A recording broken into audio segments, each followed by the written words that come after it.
Hola, soy Sergio Barrejón. Bienvenidos a Exigencias del Guión, la voz de los guionistas.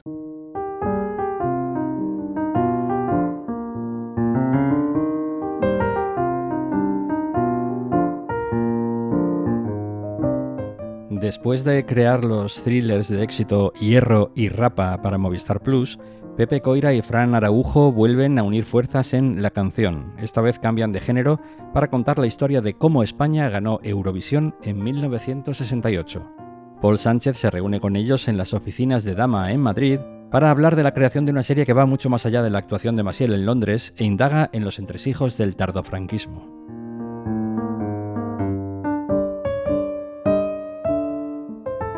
El episodio de hoy está patrocinado por el Máster en Escritura del Guión Audiovisual que organiza el GAC, el Sindicato Catalán de Guionistas, junto con la Universidad de Barcelona y la Universidad de Lleida. Si quieres estudiar guión de forma online o presencial en Barcelona, con profesores que han escrito películas como Wolfgang o Los Tortuga, y series como Desaparecido, Coses que pasen, Sala Polivalent, Yo Mai Mai o programas como Està passant o Tu cara me suena, echa un vistazo a la web www.masterguion.es. Las preinscripciones ya están abiertas.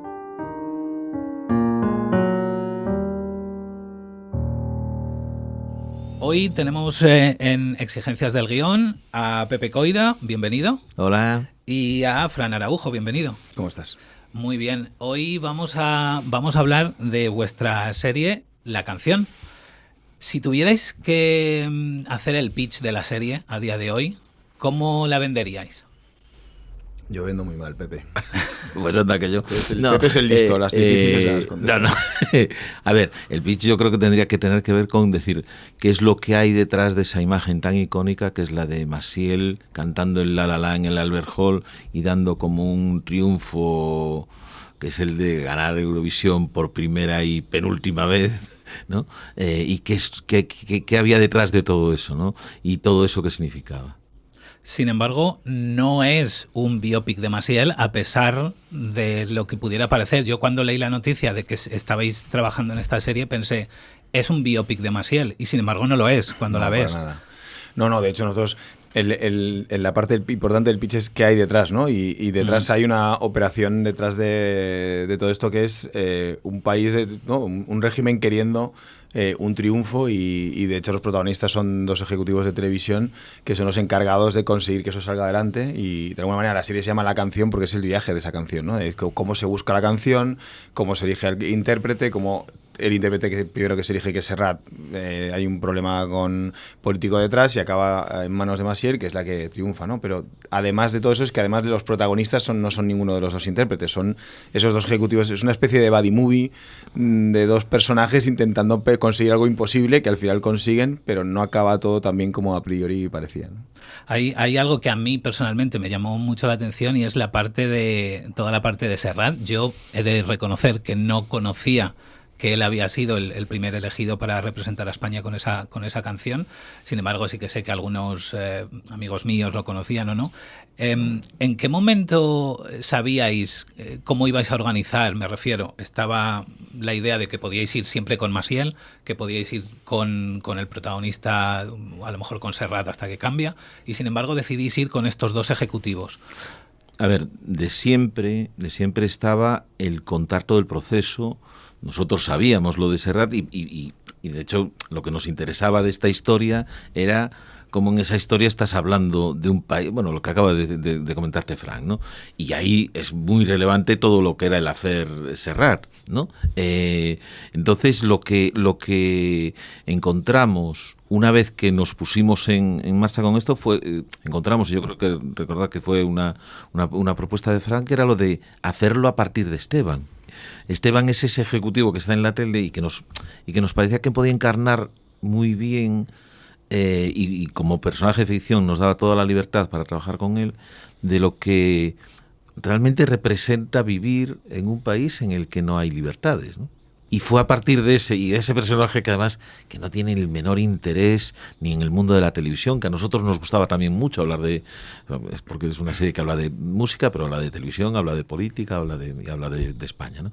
Que no le interesa ni la televisión ni tal, él lo que quiere es intentar medrar en esos engranajes del poder, ¿no? Del sistema político del país, ¿no? Teníamos un gran interés en contar la tele y de contar televisión española en ese momento. Hemos leído muchísimo sobre el universo porque nos parecía muy interesante, pues partiendo de la tele, porque al final era un concurso de televisiones, ¿no? Claro. La clave es que al final, de hecho, no solamente era concurso de televisiones, sino que solo votaban al final las televisiones en ese momento.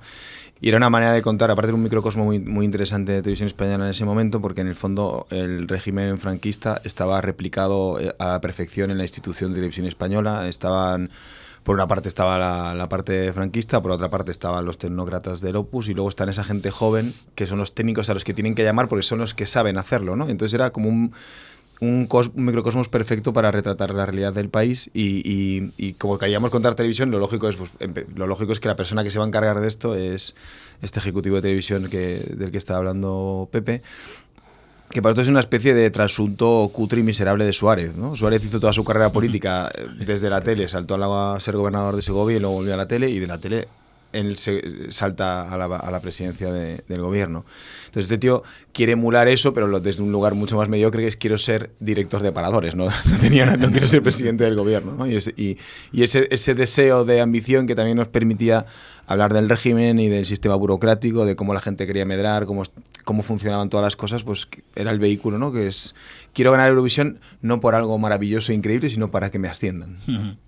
Ese que estás mencionando, este objetivo que tiene el protagonista, lo sabíais desde inicio, ¿no? Era lo que teníais muy claro. Esto es lo que quiere el protagonista, y ahora vamos a ponérselo difícil. Sin embargo, la historia, de verdad, me refiero a la historia con mayúsculas de lo que se sabe que pasó, ya os lo ponía, entre comillas, fácil, porque hubo un montón de problemas reales en la historia. Sí, claro. No, a nosotros la historia nos atraía, por un lado, por esto que decíamos de cómo es una metáfora de un montón de cosas, pero es que tú te lees la historia y está cargada de giros, o sea, está por un lado cargada de giros narrativos como asombrosos, algunos que teníamos que evitar por inverosímiles, y de personajes muy interesantes. Uh-huh. Pues eso, Maciel se incorpora pocos días antes y ni conoce, o sea, llega y ni conoce la canción, ni la ha oído una vez, ¿no? Es muy absurdo, ¿no?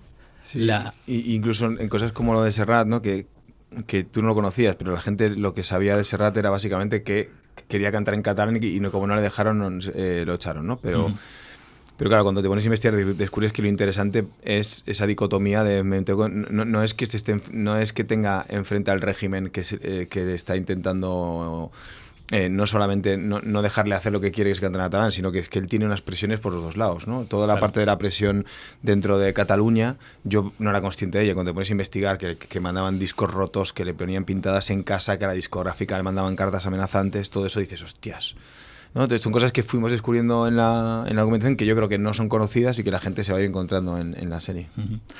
Habéis mencionado ya los dos la documentación. ¿Cuánto le debéis a él o los documentalistas?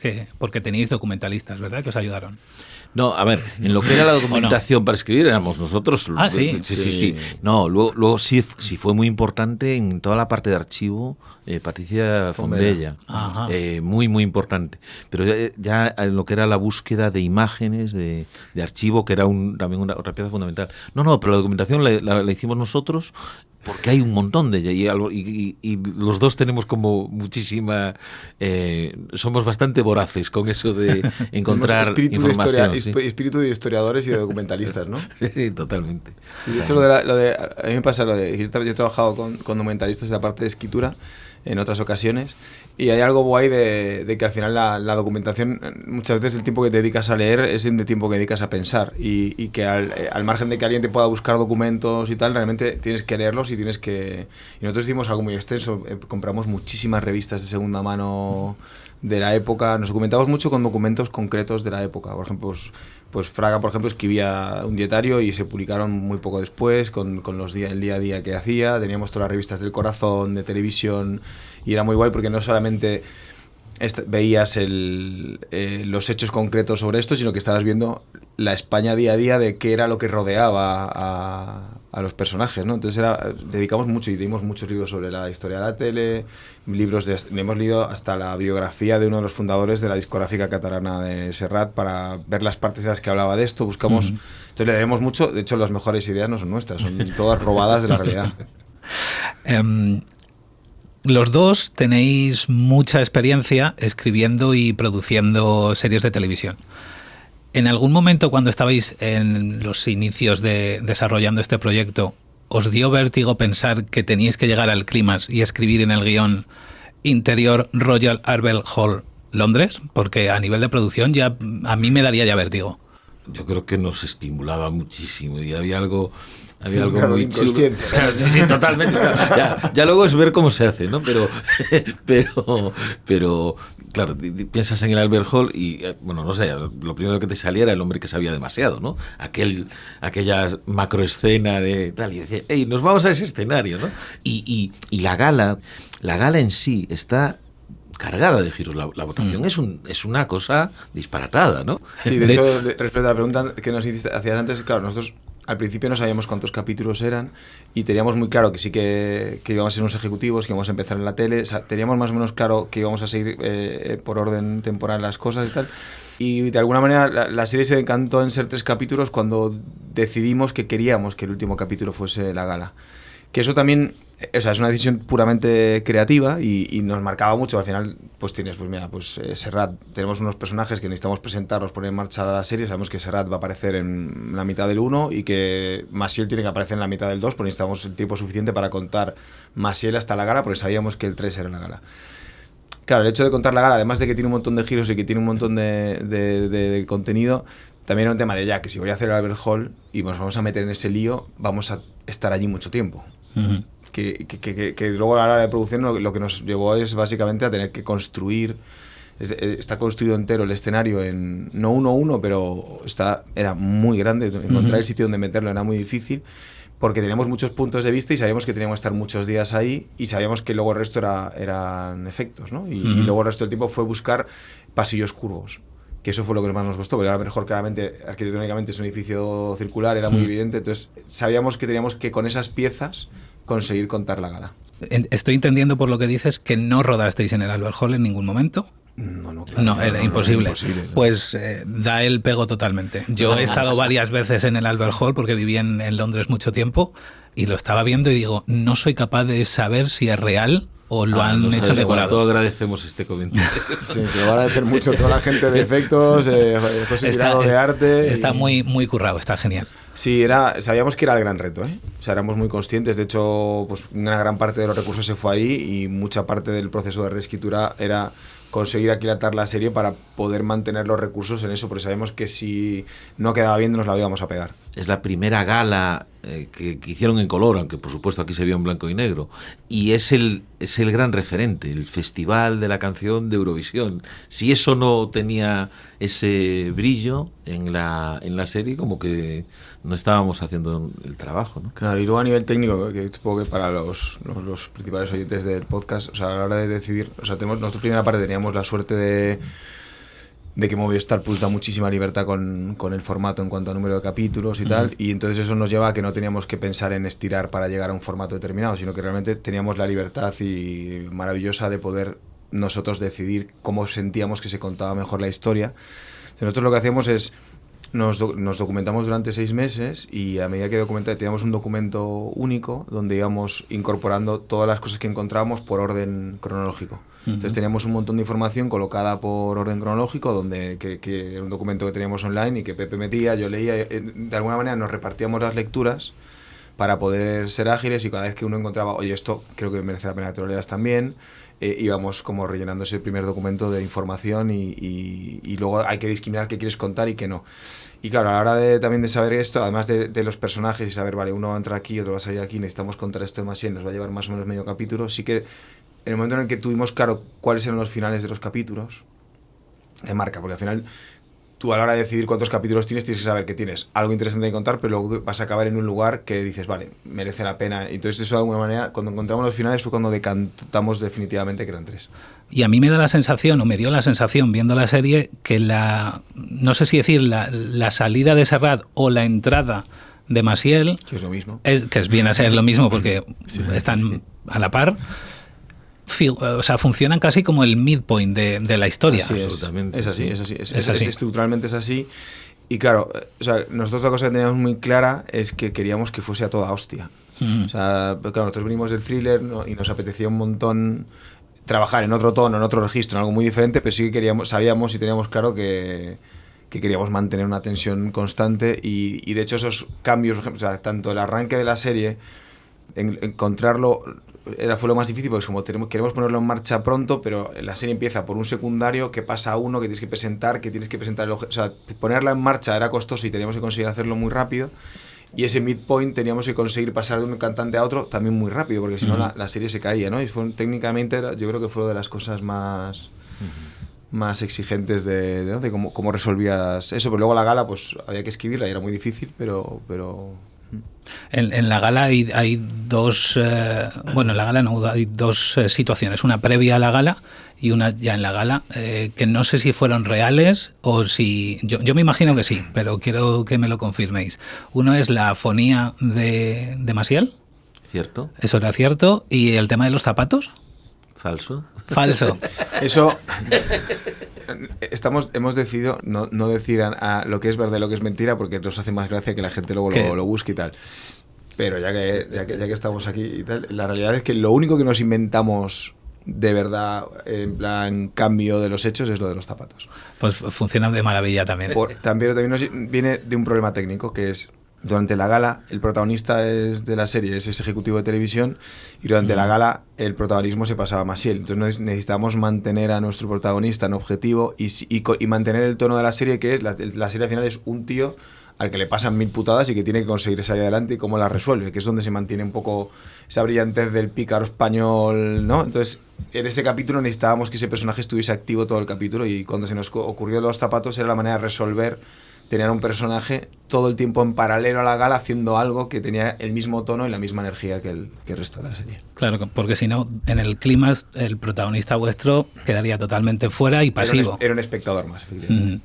¿Por qué decidisteis arrancar con Franco? Entiendo que es quien detona la historia porque se le ocurre, quiero que España gane Eurovisión y entonces todo se tiene que poner en marcha. Eso también es un poco inventado, ¿eh? O sea, es un rumor que se decía, pero nos parecía que era muy... Sí, pero que en todo caso sí que era una operación, decir, hey, invirtamos mucho dinero en intentar ganar, igual que hemos intentado ganar y hemos producido a lo mejor cosas de Chicho Ibáñez Serrador o Mercero que a lo mejor casi ni emitiríamos en televisión española, pero que las hacemos para ganar fuera, porque estamos el país está abriendo al turismo. Es que es una historia muy política, es que por eso era y eso era lo que a nosotros nos hacía gracia, decir, estamos, y volvemos a lo del icono que decíamos del principio, vale, todos tenemos esa imagen y esa corona de estrellas en la que está insertada Maciel abriendo los brazos con ese vestido de Courrèges y tal. Y dices, y eso detrás tiene un montón de cosas. Y desde luego tiene un montón de la creatividad, la energía de esa maravillosa cantante, la canción del dúo dinámico, etcétera, etcétera. Y tiene también todo lo de eso, un régimen que está intentando mostrar una cara muy amable fuera y le ha salido un poco regular, ¿no? Y accidentalmente finalmente gana, pero esa naturaleza política está desde el principio, ¿no? Claro, es que el detonante de la serie es un deseo político. Y luego además que hemos querido contar muchas cosas con la serie, algunas estarán mejor, peor o estarán más arriba o más abajo. Pero todos los temas que nos importaban mucho es contar la burocracia. Entonces, al final, toda la serie es una cascada de... estamos en una dictadura. Entonces, hay un dictador que sus deseos son órdenes y hay un dictador que se lo pasa a un ministro. El ministro dice, hostia, esto es un marrón. Se lo pasa a un director de televisión española que dice, hostia, esto es un marrón y se lo pasa al Mindundi. Y claro, todo el mundo lo hace para que la culpa no sea de él. Y eso, la serie va de eso, en el fondo. Y por eso hay otro personaje que es Arthur Capps, que es, yo creo que de las cosas con las que más disfrutamos escribiendo, que era un austriaco que trabajaba en los estudios de Barcelona y que tenía muchos contactos en Europa porque había estado girando con un espectáculo de variedades. Y hay un personaje que odia a los burócratas porque está en España, tiene un programa de éxito y se tiene que lidiar todo el rato con esta mierda de burocracia, ¿no? Pero claro, una dictadura es pura burocracia. Y eso sí que lo queríamos contar. Y por eso Franco, Fraga, era una cadena de gente que dices, hostia, como no salga bien, mi jefe me va a echar la bronca. Hostia, como no salga bien, mi jefe me va a echar la bronca. Era un poco la idea. Hay también una pequeña subtrama con Lucía, que también es política. Me imagino que también iba un poco por ahí, el decir, queremos contar esta parte de España, esta parte de lo que se está viviendo en ese momento. A ver, el festival es en abril del 68. O sea, faltan 3-4 semanas para que empiece el lío en París, pero por ejemplo en España está habiendo un follón estudiantil importante. En febrero del 68 Santiago está tomada por la policía porque están con una revuelta estudiantil. Quiero decir, es un país que es un momento muy efervescente. Aquello de lo viejo que no acaba de morir y lo nuevo que no acaba de nacer, se está ahí. Y son esos contrastes. Un momento, como un hito que nos gustaba era lo de pensar en poder ver una de esas cargas policiales en la ciudad universitaria con una música pop de ese momento, ¿no? O ver cómo monta estos estudiantes corriendo delante de los grises que les van dando porrazos y la gente entrando al Albert Hall, ¿no? Esos dos movimientos de masas que dices se están produciendo al mismo tiempo, ¿no? Está todo junto, ¿no?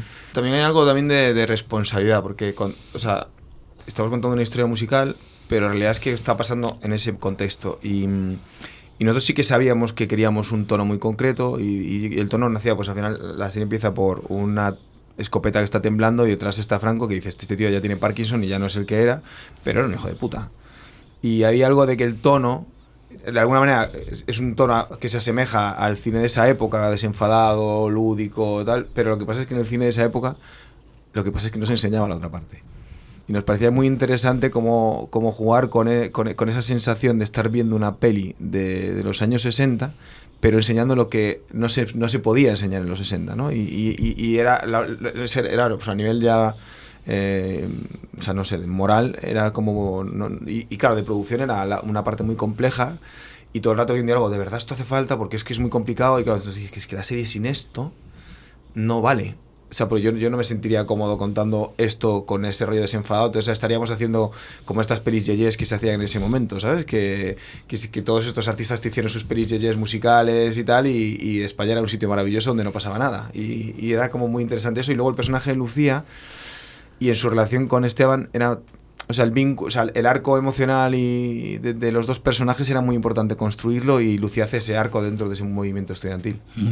Es importante, ahora que mencionas el arco de Lucía, para que Lucía termine, digamos, de transformarse y de tomar sus decisiones. Según lo entendí yo la serie, Maciel tiene un papel importante en que Lucía cambie su forma de entender las cosas. Lo que me llevó a pensar que Maciel es un personaje que en realidad no cambia, pero ayuda a que los demás cambien. Absolutamente. ¿Es algo que lo diseñasteis desde el inicio? ¿Os encontrasteis con eso según ibais trabajando en la historia? No, yo creo que nos lo fuimos encontrando, pero sí hay una cosa muy importante que era... Teníamos unos personajes de ficción que son Esteban, que es Lucía, que es todo el mundo, es Carlos, es todo el mundo de Esteban, que era donde nosotros podíamos... estar entrando en la intimidad, en la vida de los personajes, cosa que ni se nos ocurría hacerlo con personajes como Maciel o Serrat, porque decías, no tiene ningún sentido, esto nos sentiríamos incómodos con eso, ¿no? En cambio con ellos sí lo podíamos y sí nos permitían hablar de eso que era todo lo que está detrás del acontecimiento. ¿No? El gran acontecimiento, bueno, pues todo lo que hay detrás, ¿no? Sí, pero te lo cuentas en el proceso. Y Maciel es que realmente tenía 21 años y tú la escuchas hablar y es que es increíble, es una tía que tenía una capacidad, entonces al final eso acaba surgiendo porque tienes tantas horas de Maciel vistas y tal que inevitablemente acaba tocando al otro personaje porque era una persona que tenía una valentía y un arrojo y o sea, decía lo que pensaba, es bastante increíble escuchar a Maciel de esos años y es una cosa que estás escribiendo y dices, esto, ¿no?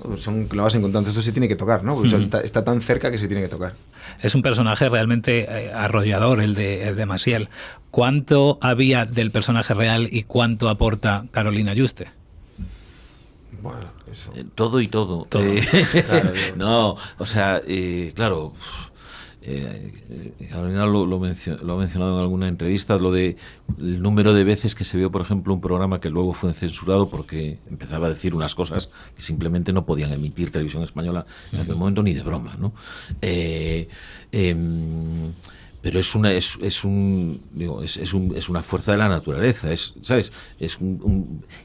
Y esa energía, pero incluso estaba recordando una anécdota, es una chorrada, pero eran cosas que al final no usas porque son demasiado, ¿no? Pero cuando se baja de la escalerilla del avión al llegar a Madrid a toda velocidad, que viene de México, que estaba allí de gira, hablaba con acento mexicano, ¿sabes? Era como es como una esponja que lo pilla todo, ¿no? Y esa misma esponja es la que le permite en poquísimos días hacerse con la canción, hacerla propia y tal, ¿no?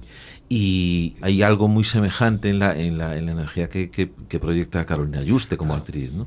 Y por ahí era por donde decíamos, mira qué bien que ella encarne el personaje. Claro, nosotros lo hablamos mucho con Alejandro, con el director, que no nos interesaba a ninguno de los tres el parecido físico, pero sí que nos importaba mucho que encarnasen porque también le pasa a Marcel Borràs con Serrat, ¿no? Que Marcel tiene esa bonomía, tiene esa calma, tiene esa... Luego, como intérprete es increíble lo que hace, pero tiene algo, ¿no? Y Carolina aporta eso, es que ella, o sea, si tú estás con ella entra en un sitio, es una persona que lo ocupa, ¿sabes? Y además no se calla, es una persona, o sea, tenía algo cercano y luego ella ha hecho un curro, o sea, el curro que ha hecho ella, pues canta la canción, o sea, para ser capaz de cantar lo más posible, parecido posible a Maciel, cómo pone la voz para hablar como ella, cómo físicamente se aprende de una manera milimétrica. O sea, hizo un trabajo increíble. ¿Qué relación habéis tenido con Alejandro, con el director? ¿Estaba desde el inicio cuando estabais trabajando en guión o una vez tenéis ya los 3 guiones? Intentamos incorporarlo lo antes posible y él estuvo muy presente en la escritura. Sí. Yo creo que estábamos en escaletas. Yo creo que estábamos escaletas, no estaba ni escrito el uno. Y las relaciones de amor incondicional. Sí, además, bueno, había ahí la idea de, claro, a nosotros nos animó mucho a ir con él por la peli. Te estoy llamando locamente. Porque tenía algo en común con lo que nosotros pensábamos, ¿no? De acercarte a un episodio del pasado reciente, pero sin hacerlo con solemnidad, sin hacerlo con encorsetamiento, intentando buscar la verdad del momento y tal, y con una cierta ligereza. Y esa cierta ligereza nos gustaba mucho, que creo que es bastante difícil de conseguir, ¿no? Y luego claro, nosotros, una base de nuestra escritura son los personajes, es lo que realmente lo que más nos importa y eso nos lleva a que necesitamos trabajar con directores y sean súper buenos directores de actores. Y Alejandro es buenísimo. O sea, tú lo ves en todo lo que ha hecho, es una persona muy buena dirigiendo la interpretación. Y es que la primera vez que nos sentamos con él ya fue como una conexión total y el proceso de escritura nos ayudó un montón, también su visión. De hecho, hemos hecho un proceso creativo compartido los tres todo el tiempo, porque en la parte de escritura él estuvo, en la parte de casting hicimos un viaje muy compartido y fue muy guay porque claramente estuvimos haciendo la misma serie, el propio tono de la serie que era muy difícil.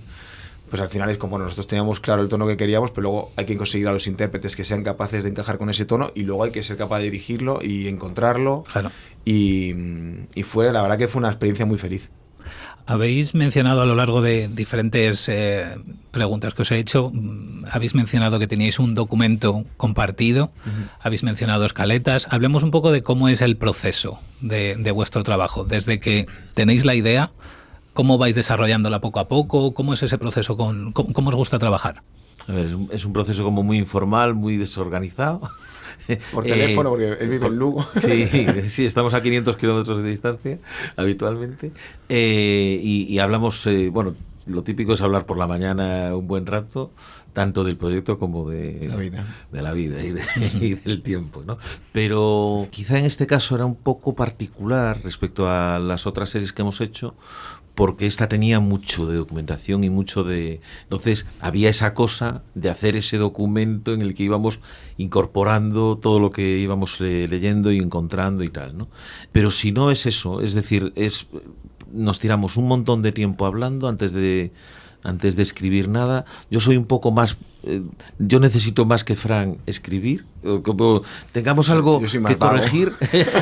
No, pero es lo de... No, tú lo tienes como mucho más en la cabeza y yo no me fío nada de tenerlo en la cabeza. Nunca me fío nada de eso. ¿Sabes? Digo, no, yo quiero tenerlo escrito y poderlo tachar y poderlo orar y tal. Hay un momento en que, por supuesto, hacemos el escaletado, bueno, un outline, a veces el escaletado puede ser muy informal, ¿no?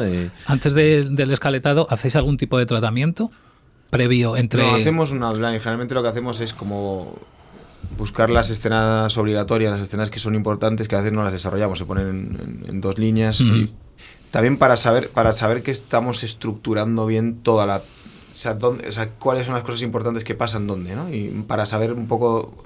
Pero cuando te vas a lo fino, saber dónde está, a dónde tienes que llegar, o sea, sí que ¿no? Hacemos como un primer documento más corto y luego ya una escaleta por escenas. Sí. Y luego ya guión, el desorden ya es absoluto porque pues yo trabajo más por el día, Fran trabaja más por la noche y nos estamos reescribiendo todo el rato y tal, ¿no? Claro, teóricamente no, a lo mejor hacemos un reparto, pero que luego claro, no esa iba a ser la pregunta, si os repartíais escenas o capítulos. Va cambiando, pero en esta en concreto, generalmente Pepe durante el día escribía, me lo mandaba y yo escribía por la noche a continuación. O si de repente, claramente hay partes que dices, esto lo va a escribir mucho mejor Pepe y se le quedan. Y luego yo escribo muy rápido, pero escribo peor. Entonces yo igual escribo muchas páginas y por suerte Pepe me las arregla. Y vamos así, uno por otro. Es una versión muy discutible lo que acaba de decir Frank. No, pero de repente hay escenas que dices, yo creo que voy a escribirla mejor Frank, o la voy a escribir mejor yo, tal. Sí. A veces puede pasar con personajes o con determinado tono. Yo creo que, por ejemplo, Frank es mucho mejor que yo en estas escenas en las que toca que se definan los sentimientos, lo sentimental. Tú lo haces eso mucho mejor que yo.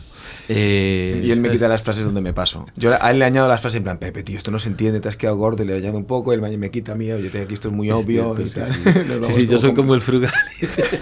Nos compensamos mucho en ese sentido y claro, es que no, lo compartimos todo y de hecho acabas y no sabes muy bien tampoco qué ha hecho cada uno, pero sí que por alguna razón subjetiva sí que sentimos, o sea, yo lo veo muy claro cuando digo, hostia, esta escena yo lo voy a hacer porque Pepe mejor que la haga Pepe. En la serie hay varios momentos en los que hacéis una especie de espejo entre un plano rodado obviamente por vosotros y luego un plano que parece de imagen de archivo. ¿Habéis ido intentando buscar eso? Bueno, estoy pensando en una escena de Caps. Sí, de Caps. Que está como sentado en una silla. No parece archivo, es Caps de verdad. O sea, nosotros desde el principio y ya con las escaletas y la primera conversación que tuvimos con Alejandro, teníamos muy claro que queríamos trabajar con archivos. A nosotros los dos nos gusta mucho el cine documental. Sabíamos que queríamos trabajar con archivo y sabíamos que no queríamos trabajar con archivo para abaratar la serie, o sea, para conseguir solucionar la producción de la serie. Porque que luego es muy gracioso porque hablamos de eso y nadie estaba haciendo archivo y de repente empezaron a aparecer un montón de cosas con archivo y tal. Pero si nosotros sabíamos que queríamos usar el archivo de una manera mucho más libre, más enfadada y con una relación más adulta con el espectador, que es, esto es una historia real, te voy a enseñar. Entonces los personajes reales cuando se presentan, por corte, aparece el personaje real en el archivo y te dice, pues mira, este actor está haciendo este tío, que era este personaje real. Y sí que intentamos tener una relación muy abierta con, pues mira, esto pasó y te enseño la imagen rodada y ahora te enseño la imagen cómo pasó. Y nos apetecía mucho el poder jugar ahí y ahí Alejandro lo bajó súper bien y luego ahí es donde Patricia Fonbellet nos nos encontraba cosas que no sabíamos que existían y entonces modificamos el guión porque, hostia, mira, tenemos el making of del videoclip de Serrat, hay unas imágenes, hostia, pues vamos a reescribir para poder usarlas. Fue como un proceso muy vivo. Claro, en el caso además que tú mencionabas de Cabs, había algo de... Cabs es un personaje como tan exagerado, que era como muy divertido decir, espera, aquí hay una referencia muy real de este señor, ¿no? Este señor existió, ¿no? Es un personaje que nace porque leemos una entrevista de Serrat y justo cuenta que cuando estaba en el hotel en París y se entera de que le han expulsado de Eurovisión, estaba allí con Cabs y él cuenta y dice, no, y Cabs, que es un tío como muy cerrado, muy pa' él, muy tal, y de repente se me acerca y me da un abrazo y me dice, viejo Cabs, siempre televisión, siempre. Entonces esa frase dijimos, hostia, este personaje, mira cómo habla, qué interesante, y a partir de ahí montamos toda, porque hay muy poca información sobre él en realidad. Hay algo que os quería haber comentado antes cuando estábamos hablando de subtramas de personajes que se me pasó, y es la subtrama del fotógrafo que conoce Esteban. ¿En qué medida decidisteis que esto tenía que formar parte? O sea, ¿qué os llamó de esa subtrama que decíais, esto tiene que formar parte de la historia porque representa lo que sea?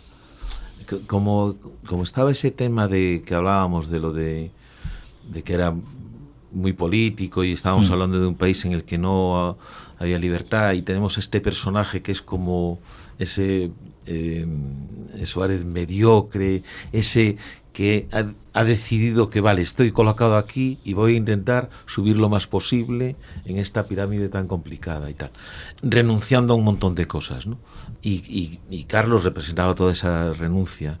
Es seguramente la parte más delicada de la serie, sí, en la que más hemos y donde Alejandro intentado ir a afinar, pero era como muy importante y bueno, no sin entrar en detalles, pero toda la parte final también de la serie para nosotros es algo sobre lo que discutimos mucho, que lo curramos mucho, porque nos importaba un montón, y era sacarle realmente provecho a haber convertido a un personaje de ficción en el protagonista de una historia basada en hechos reales.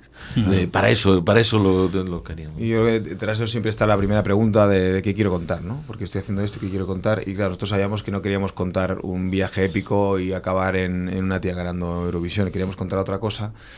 Y al final, cuando tú quieres contar algo, lo intentas meter en el personaje. Y en el momento de que creas un personaje de ficción, es un vehículo para llevar la trama, pero sobre todo es un vehículo para emocionalmente y en el viaje interior contar lo que quieres contar. Y al final, la serie sí que es ese contraste constante entre libertad y opresión.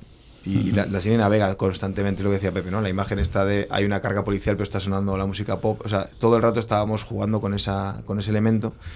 Y necesitábamos que el protagonista también en su interior encarnase esa tensión entre libertad y opresión, y relativamente pronto encontramos esta subtrama emocional que era perfecta para contar eso, y que al final dices, bueno, la serie no va a acabar en el Albert Hall, la serie va a acabar en los personajes. Y de hecho es atípica un poco estructuralmente, porque quedan 10 minutos después de donde acabaría la historia que todo el mundo espera ver. La serie la presentasteis en Málaga, ¿verdad? Sí. ¿Qué os parece que las series cada vez se les dé más protagonismo en festivales de cine? A mí me parece natural, porque es que me parece que es parte de lo mismo. Creo que es una cuestión de formatos. Por supuesto, hay muchas clases de series, como hay muchas clases de películas, ¿no? O sea, hay cortos, hay largos, hay series, quiero decir, en el cine de los años 10, 20 o 30 había un montón de películas por episodios, es decir, las series las inventó el cine, no las inventó la tele.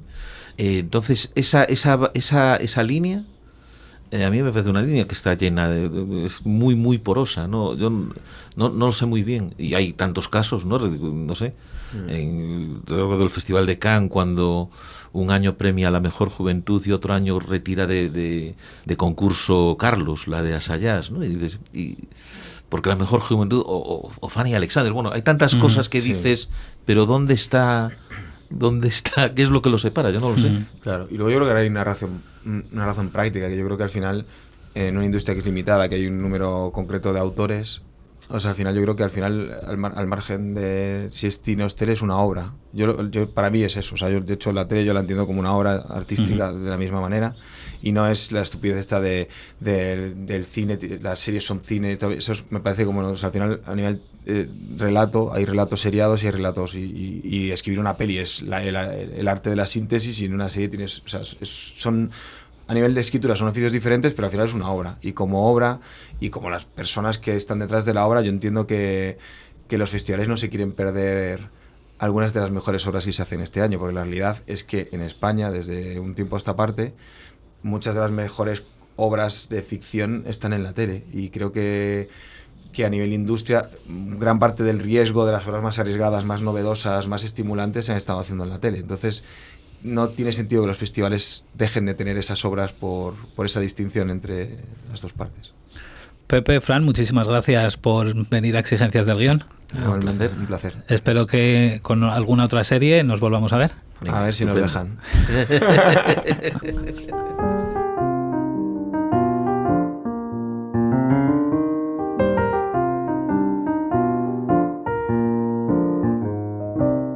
Gracias por escuchar Exigencias del Guión. El episodio de hoy ha estado patrocinado por el Máster en Escritura del Guión Audiovisual que organiza el GAC, el Sindicato Catalán de Guionistas, junto con la Universidad de Barcelona y la Universidad de Lleida. Recuerda que este máster puedes estudiarlo presencialmente en Barcelona o de forma online. Los profesores son guionistas que han escrito películas como Wolfgang o Los Tortuga, programas como Està passant o Tu cara me suena, series como Desaparecido, Coses que pasen, Sala Polivalent, Yo Mai Mai. Las preinscripciones ya están abiertas y tienes toda la información en la web www.masterguion.es. Redacción: Paul Sánchez. Diseño gráfico: Jorge Espejo. Música: Julio Barrejón, interpretada por Ana Álvarez Prada. Puedes contactar con nosotros en el email podcast@exigencias.es y en el teléfono de España 613 00 6650. Hasta la semana que viene.